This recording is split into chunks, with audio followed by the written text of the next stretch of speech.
Hey, Khaled, welcome to the show. As a way of getting started, tell us a little bit about yourself. Hey, Brian, thanks. Firstly, thanks for having me here.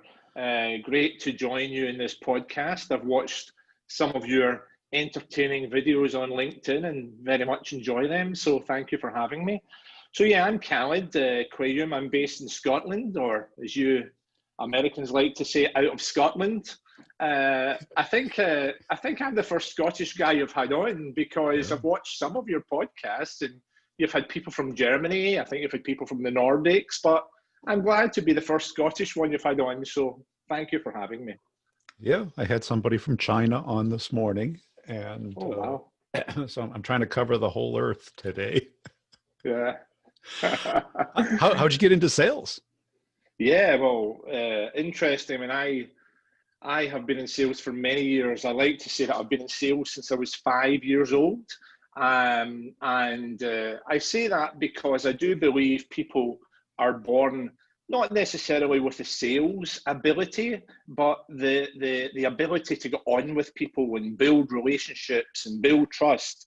So yeah, I always tell the story. When I was 5 years old, I had a bicycle that I was very proud of, but my older brother got a bigger bicycle and I wanted one the same as that. And I said to my father, right, Dad, I want a new bike, the same as my brother's.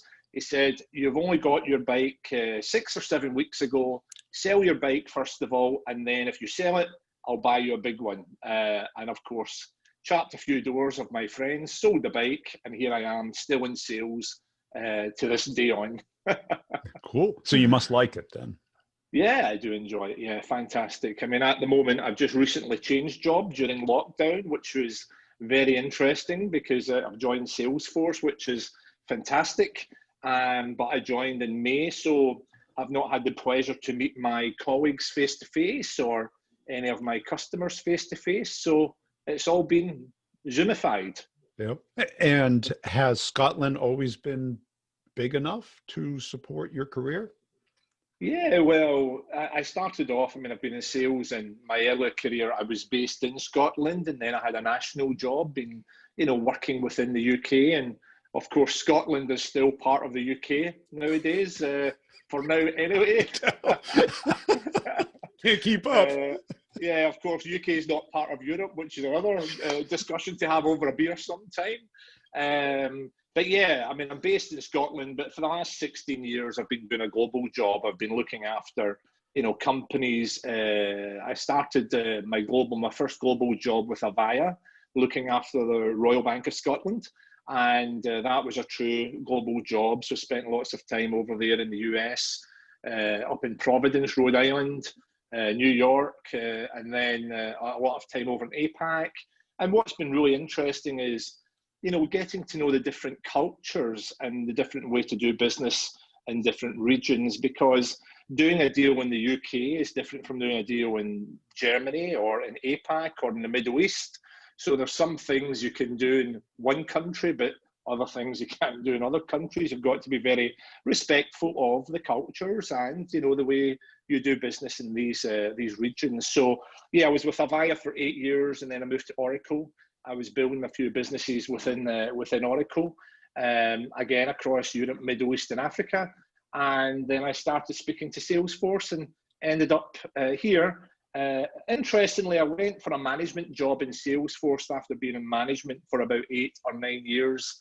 And they dangled an individual contributor role to me. And I thought about it over the weekend. And I thought, you know what?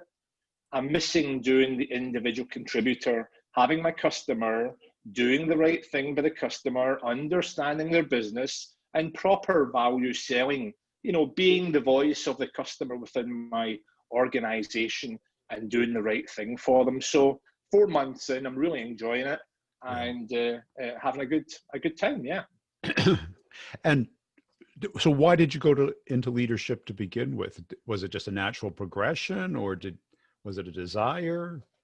Yeah, I think it was a natural progression. I mean, I've been in leadership for a number of years, but within my IT career, I just outgrew my job that I was doing, and I was looking for a new challenge. And I was fortunate enough that at Oracle, they offered me a new challenge running and growing a brand new business in the region. So, one of the things I enjoy is bringing some people into the team, training them up, and teaching them how to do the right things for the customer. Good old value selling, Brian, I do think sometimes in the IT industry, we get too scientific with selling, and we forget people still buy from people, right? I mean, you buy the coffee, you buy the donuts, you get to know the customer, not only their business, but the individual. So quite often, if I say to one of my sales staff, does your customer play golf? Does he have a dog? Does he have any kids? And, it's a true tale if the rep has got to know the customer and built that relationship with the individual. So I think sometimes we forget the basics of people buy from people. And that, especially today, there was certainly in the last couple of years, there's been a lot of focus on moving away from that to move to more, let's find the problem, solve the problem, sell the solution. Yeah. But, people don't even talk to you unless they want to. Exactly. So what do they say? I think it takes 15 seconds to make the first impression, right? So if you walk in and if you don't have that empathy with the customer and you don't understand their business and you sit in front of them and it's all about you, and of course, that most sales guys stand up and show the big building they've got as an office, and, we've done this and look at all our customers. And those days have gone, right? You spend, I think, 80% of the time understanding the individual, some of the challenges they have, and also, what are they trying to do in the business to try and make them better than their competition. So, just back to basics, I always feel. Yeah, and it is a basic, but is that what your primary skill, or what you feel you're the best at from a sales standpoint? Yeah, I think understanding, I spend a lot of time understanding the business, my customer's business, and, understanding discovery, lots of discovery call information and asking questions, and then doing some research and going back to them with something that's really compelling and something that's going to help their business, I think is a great way to approach any sales opportunity. And when I've done my sales training in the past, I've got a methodology that I always try and teach people, that if you spot the opportunity and know what your solution can do within that marketplace, and then build that relationship and the trust with the customer, make sure you exceed their expectations, right? So under promise, over deliver, and then just know your business and carry on with that customer and be that thought leader, trusted advisor within the customer. So if they know that they're looking for a telco solution or a business intelligence solution, that you're the person that they're going to call if and when required. Yeah. And how have you stayed motivated? Because sales can be a grind. Yeah. Yeah, well, it depends what stage you're at in your sales career. When I first came into IT sales, as you do, there's lots of prospecting that you have to do. And, I actually, throughout my sales career, I've really enjoyed prospecting, and finding those opportunities. But when I came into the IT industry, I was suddenly given a list of about 1,000 companies to start phoning and prospecting. And I remember going into the office one day and booking a meeting room to do some prospecting.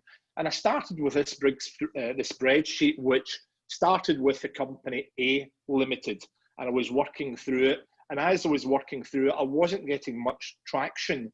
So, I did a really simple thing. And when I do some sales training, people never think about it. But I took the spreadsheet and I turned it upside down, and I started phoning the clients where the companies are Z Limited. And it was amazing, actually. You get much more traction with that, because if you are a really good prospector, you might get to D Limited or E Limited because they've all had the phone calls before. But when you start phoning the customers from Z, they're actually quite impressed. They're getting a call from a sales guy who's interested in their business, and they give you much more time. So, by doing some science behind it and understanding, the best way to get the reaction from the customer was something that always motivated me. And of course, now as I would say, a senior sales leader or experienced person within sales, what motivates me now is making sure that, the customer is satisfied, and CSAT is as high as it can be, because happy customers spend money. Unhappy customers look elsewhere, right? It's not rocket science. So if you always do the right thing by your customer, and you always give them a good commercial offering, which is competitive, not necessarily the cheapest, but competitive and deliver value, I think that's always a good base of any sales career. And also that prospecting becomes easier, because instead of calling A to Z or Z to A, you're calling the people you just sold to and ask them, who do you know over here? Because, correct, yeah. Typically they're birds of a feather, right? You sell to the same type of personas, and they happen to know each other, have worked with each other, can give you an introduction. Yeah. And then if you're looking at the sector, I mean, all the banks have the same issues, especially now, right? They're closing branches, they have to be digital. All the manufacturing companies have the same issues. They want to increase productivity, they want to decrease, costs to make them more profitable. So yeah, they've all got the same challenges. So it's really good that if you're either verticalized or working a territory, that you can reach out to your network and ask for some help and some recommendations of who they know in the same position. So yeah, it's good. But again, I do think that, if you're in sales, it's like a vintage sports car. You've got a good service history, right? And it's always based in your service history and your reputation. So not necessarily, what was your last sale or when was the last time you did your target, but, let your customers call on other customers who you've looked after for personal recommendations, And you came highly recommended for this show. What do you think motivated the people to recommend you? Yeah, so the chap who recommended me was a chap who worked for me. And in fact, my two positions, my last two companies, and he came with me as we built businesses across Europe, Middle East, and Africa. So that was an individual who was actually a pre-sales consultant. He was one of my top pre-sales guys I had in the region. And we were having dinner one night, and he seemed to have a desire for sales. And he said, look, if I was going to do this, I would only do it if you were there to hold my hand and help me through the journey. And of course, he came along with me, and, we did some close work together. He was great from the technical aspect. And, I taught him, some of the basics within selling. So yeah, Wouter, I think it was his name. And, yeah, he recommended that I do this with you. And has that been part of your career strategy, is to, what I call it the Mafia strategy, where you kind of have this like impromptu family that kind of moves around from territory and company to company. Yeah, it's like, what's the saying, jobs for the boys, right? So you have, and I've done that over the last 14, 15 years, where I've had people that I've worked with really closely, and they've worked for me, or not necessarily worked for me to start with, but they've worked in the same team as I have. And as I've gone on to take over businesses, I know that these people have the basic skill sets of looking after customers. So you just have to teach them the technical knowledge and the solution and the value proposition. And then from there, it's easier to get going. So yeah, I mean, I've had 4 or 5 really key people that have came with me on various roles, and the next management opportunity I go into, they'll be coming with me again, Right. Yeah, because not only have they been great people to work for me and my team, but they're great friends as well. We have that trust between each other. That's it. It's all pre-built. And, in the US, we call it getting the band back together. Right. Correct. Yeah. Because you kind of come together, and then the drummer leaves, the guitar player goes over here, but then somebody finds the next big thing. And then they call each other up and that sounds good. Yeah. Yeah. Because, picking the right place to go is a big part of the problem in sales, right? You go to the wrong Yeah. place and Exactly, yeah. So if someone, first of all, makes the decision and goes there and qualifies that it's a good place and they take you on your word that it's a good place, then that's half the battle, right? yeah, But then you've got the other risky part that, if you don't, if you go and join or have someone join your team and they don't have a track record with you, that could be also quite disruptive. And I've had a few of those in the past as well, right? Where at the interview stage they come across great, and then suddenly they're on the field and they can't run as fast as they said they can run. yeah, that happens quite often, doesn't it? Or Yeah, they lose motivation, or their life changes and their priorities shift and their exactly. focus. Now, you talked about different cultures and stuff, but have you found similarities? Because companies are always full of people, right? Yeah, yeah. I mean, they are. Well, the individuals, there are always some personalities that you've got to get to work with. But yes, there's some common aspects of, a bank, for example, in the Middle East and a bank in Hong Kong and what they're trying to do. The structure is just making sure that you present yourself in a way. Simple things like, if you're handing your business card over in Yeah. Hong Kong, the way you have to do it compared to throwing it over a desk in the US or the UK. So it's just simple things like that out of You don't respect that you stuff have it in to, their shirt pocket. exactly. And I You have have to seen that go. a few times, yeah. Yeah. But yes, there are a lot of commonalities there that they have within the industries. And what have you seen people do wrong when they get to the enterprise level that as far as like bigger deals? Yeah, I think probably being too tactical. Yeah. It's the end of the quarter, Mr. Customer. Can you give me this order? And that definitely, causes an issue with trust and maybe not so much integrity, but trust, if nothing else. That maybe you've got a proposal on the table, and then suddenly the end of the quarter, that proposal's 20% cheaper, right? And they've reduced the cost. I think that's a big issue in enterprise. I mean, if you've got a large enterprise customer who's put their trust in you and their faith in you, you know that you're going to deliver a proposition which is based on value rather than cost, and they can see the value and they can see the ROI, the payback there. And have you always sold to financial institutions? Has that been your primary territory? Or? No, no, not at all. No, I've done everything, right, from retail, from consumer to telco to education to emergency services to manufacturing.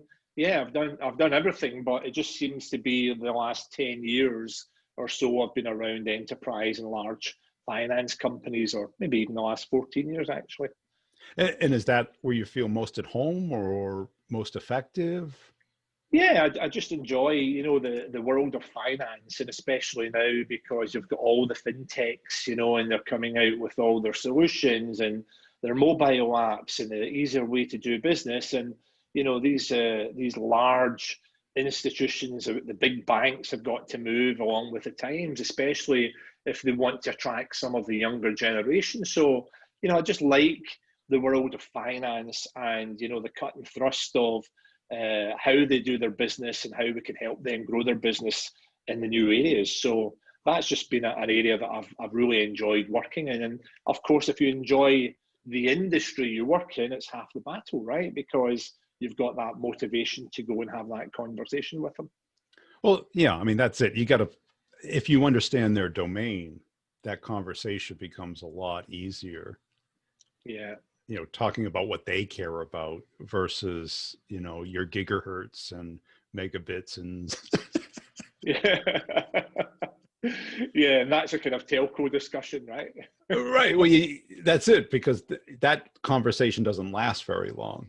But when Yeah. you talk about what the other person cares about, that goes on as long as they want it to. Yeah, yeah, for sure. And all these individuals you speak with in banks or large companies, I mean, they all wake up at night with an issue, right? And they think, well, how am I going to fix this? So, if you can have that conversation with them of what actually keeps you up at night, and, take some of that within the discovery call and going back to them with a solution which is going to give them a good night's sleep. I think that's where you deliver your value as an individual, and a representative of your company to go and do the right thing by the customer. And maybe it's different in Scotland, but in the US, when I sold to finance, it was hard to find out who was really in charge because everyone was a vice president. Yeah. Yeah.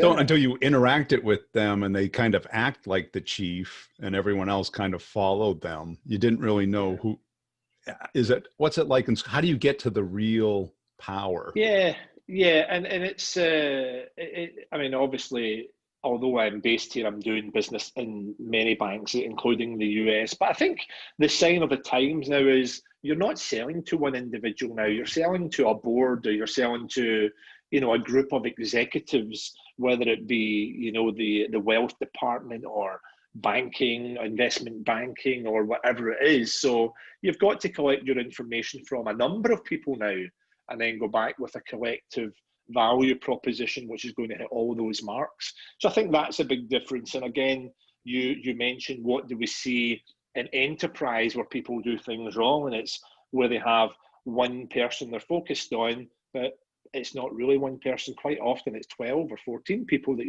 you've got to satisfy with your solution.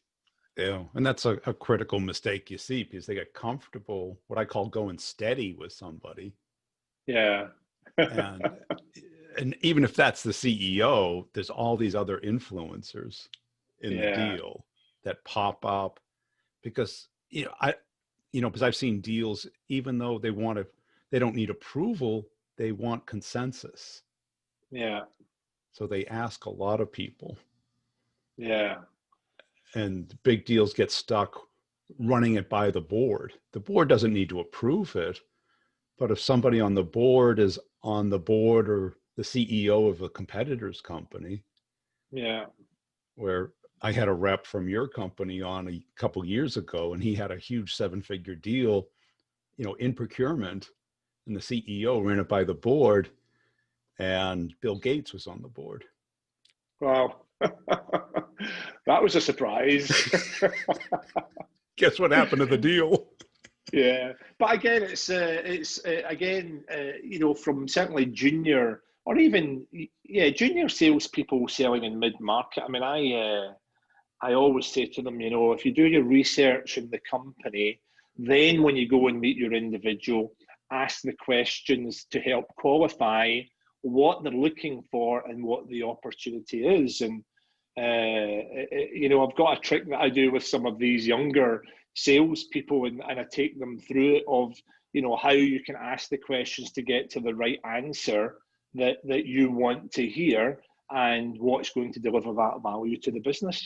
So it's quite a nice one to share with some of the junior people. I'm not sure if you've ever seen this particular line of qualification questions, but I would love to try it on you to see if you've seen it before, Brian. Yeah, go ahead.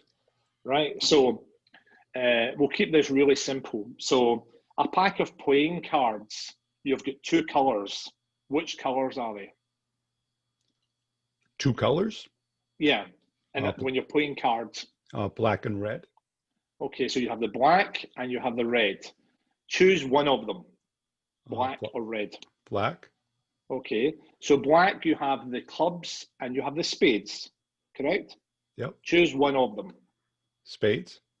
Okay, so the spades, you have the number cards, 2, 3, 4, 5, 6, 7, 8, 9, and you've got the picture cards, Jack, Queen, King, and Ace of Spades. So choose numbers or pictures. Pictures. Okay, so you've got the Jack, the Queen, the King, and the Ace of Spades. Choose 2 of them. King and Ace. Okay, so from the King and the Ace of Spades, choose one of them. Ace. Of Spades. Yep. So here we have, no trickery, you have the Ace of Spades. Now, if you can put that into a business conversation of, I've read your annual report. Am I right in thinking you would like to increase your customer satisfaction? Yes. Am I right in saying that if you reduce your office space by 20%, that would add an extra 2.5 million onto your bottom line? Yes. And you go through all these questions with the customer to a point where he knows that he has to do something. And then when you go back after your discovery, you give him the solution, which is going to meet all those questions that he's answered to give him the right answer. And it's such a simple way of demonstrating to salespeople how to qualify by questioning to get to the right answer. Now, either you're a magician or you have 52 of those pieces of paper. No, I was only holding one in my hand here, and I don't have 52. So, and I'm not a magician. But do you use magic as a way of thinking about sales, as a metaphor for selling?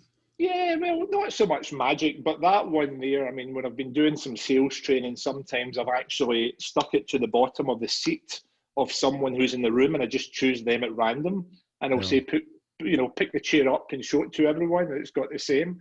So it's just by asking the questions of how you want to get to the answer. And of course, the secret is, I mean, you were perfect. You said red and black. You said black. You said spades. You said pictures. You said king and ace. And then you said ace. You said every question the way I wanted you to say it. But if you had said red, I would say, okay, let's take the red ones away. We're left with the black ones. And if you said clubs, I would say, okay, let's take the clubs away. You're left with the spades. And then when you get to the king and ace, if you had said king, I would say, take the king away. You're left with the ace. So it's asking the questions in a confident way that's going to get you to the answer of the ace of spades.